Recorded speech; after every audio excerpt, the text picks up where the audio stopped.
That's absolutely right, David. We are here on the banks of the Rio Negro in the city of Manaus, really the heart of the Amazon.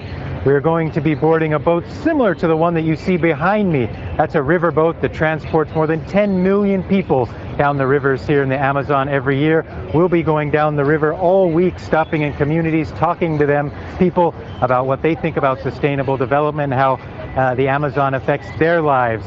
But we also spent time with a few men that spend their days as their job on the most extreme side of the Amazon rainforest. We're going to what might be called the roof of the Amazon, one of the most diverse yet hard to reach parts of the ecosystem. Our climbing ropes hang from this tree, which is as high as a 15-story building.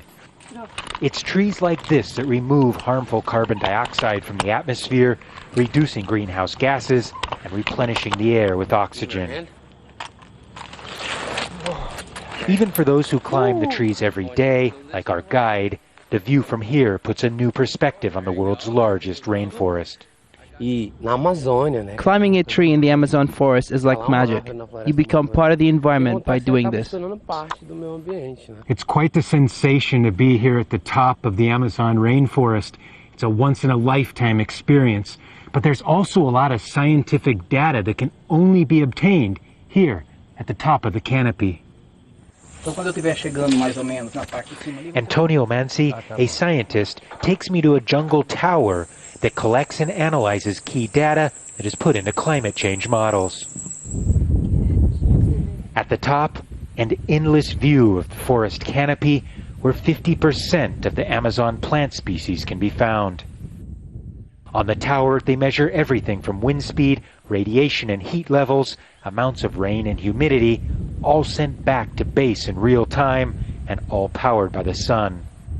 In the past 20 years since the last major environment summit in Rio, carbon emissions have increased by 40%, and the debate about climate change in the Amazon has become more polarized. There are uncertainties about how the climate in the Amazon is going to change, but what we do know is that carbon dioxide concentration is going to continue to increase, and temperatures will increase as well, and that's already causing some modifications in the forest. We all have to come down from the treetops at some point, but while everyone has their own perspective, the view from above might be the clearest. Gabriel, back to you down on the Earth Summit Plus 20. Seems hard to believe it was that long ago. And I remember at the time how great the expectations were for real positive change. And you just point out carbon emissions up by 40%. Are there successes that people can point to that would lead the way to better practice from here on in? Well, there are. I mean, the UN and various activists are saying that this Rio Plus 20 summit is really meant to build off any sort of progress from the 92 Earth Summit, but also look at what accomplishments have not been met and deal with those going forward.